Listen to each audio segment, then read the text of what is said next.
Pendant longtemps en France, on s'imaginait la carte vitale comme une armure indestructible. On valorisait le système de santé comme étant un des plus généreux au monde. Et finalement, la Cour des comptes sonne l'alerte. La sécurité sociale risque de manquer de cash dès 2027. Alors comment protéger notre épargne face à ce drame très français?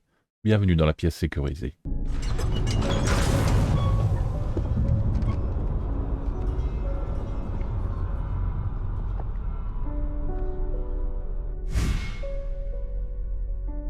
Les chiffres ne mentent pas. En 2024, le déficit de la sécurité sociale atteignait déjà plus de 15 milliards d'euros, ce qui était bien au-delà des prévisions. En 2025, il bondira à plus de 22 milliards, et ces dépenses vont augmenter d'année en année. La Cour des comptes parle d'une trajectoire hors de contrôle. Alors il existe un organisme, la CADES, une machine à absorber la dette sociale, mais le problème c'est que cette machine est à sec. La COS qui en gère la trésorerie ne peut faire que des emprunts à court terme, et les marchés pourraient dire stop dès 2027. Alors actuellement déjà diverses entreprises signalent des remboursements médicaux qui mettent plusieurs mois à arriver. Eh bien ces retards de remboursement pourraient être généralisés et être encore plus massifs. Les retraites pourraient être mises en sursis, voire même des entreprises asphyxiées par des paiements bloqués. Le problème est donc que la COS doit trouver un financement pour 2028 qui s'élève pour l'instant déjà au minimum à 115 milliards. Mais les marchés sont méfiants. Est-ce qu'ils vont prêter à la France ? Sachant que la situation économique française est déjà catastrophique. Du coup, la confiance se perd petit à petit, et pour l'instant, rien dans les décisions gouvernementales ne laisse penser que la France prend conscience de l'ampleur de la situation, ni ne met en place des réformes nécessaires, ne serait-ce que des baisses drastiques dans la dépense publique et une baisse des impôts, pour tenter de sauver les entreprises qui peuvent être encore sauvées, pour qu'elles puissent à nouveau recréer de la richesse pour le pays. En l'état actuel des choses, le déficit est réel, et si on continue sur cette voie, eh bien certains services qui étaient jusque-là remboursés, pourrait-on imaginer des soins dentaires par exemple, ou certains arrêts maladie, eh bien tout ceci deviendrait un luxe. Certes, vous pourrez compter sur des assurances privées pour prendre ceci à charge, mais évidemment tout cela aura un coût nettement supérieur pour le citoyen. Alors face à ce gouffre, ce qui est annoncé, c'est une TVA sociale. En gros, une hausse de la TVA pour éponger la dette sociale. Et ne vous y trompez pas, ce n'est qu'un pansement. Cette taxe, en effet, ne crée aucune richesse. Elle ponctionne nos achats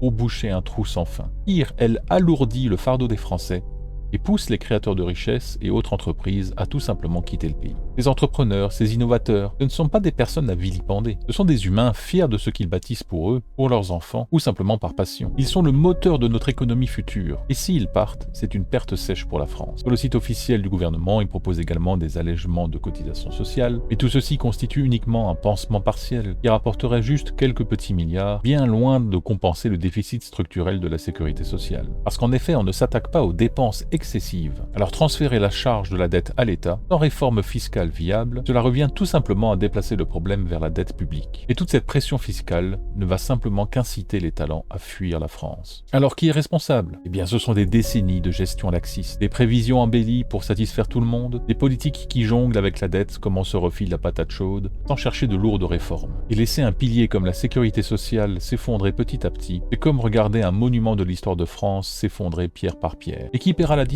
Eh bien, l'humble épargnant. Alors commencez dès aujourd'hui à protéger votre épargne. Libre à vous de faire votre choix. Je ne suis pas conseil en investissement. Personnellement, j'ai plutôt tendance à fuir tout ce qui est obligation d'État française. Ils sont trop vulnérables si la dette explose. J'aurais tendance à chercher à placer une partie de mon épargne à l'étranger, hors de la zone euro, pour que cette épargne soit à l'abri d'une éventuelle crise de la zone euro. J'aurais tendance aussi à privilégier de la crypto-monnaie ou des métaux précieux. Si vous devez investir dans des entreprises françaises, faites un choix d'entreprises qui ont une économie robuste, qui pourront tenir bon. Personnellement, je pense que le pire est encore à venir, et je préfère du coup mettre mon argent plutôt dans des ETF basés sur des économies étrangères. Je reviendrai évidemment dessus dans une prochaine vidéo. En attendant, le fait de voir que la sécurité sociale vacille, que la confiance des marchés s'effrite, que l'éventuelle application d'une TVA sociale ne serait qu'un mirage destiné à nous ponctionner encore un peu plus, eh bien l'inaction pourrait dans ce cas coûter très cher. Alors gardez un œil sur ce théâtre financier et cherchez à anticiper, car ce sont nous les citoyens qui paierons les pots cassés de toutes ces erreurs et mauvais choix politiques. Alors soyez prudents, mais réagissez, car aujourd'hui vous avez encore le choix.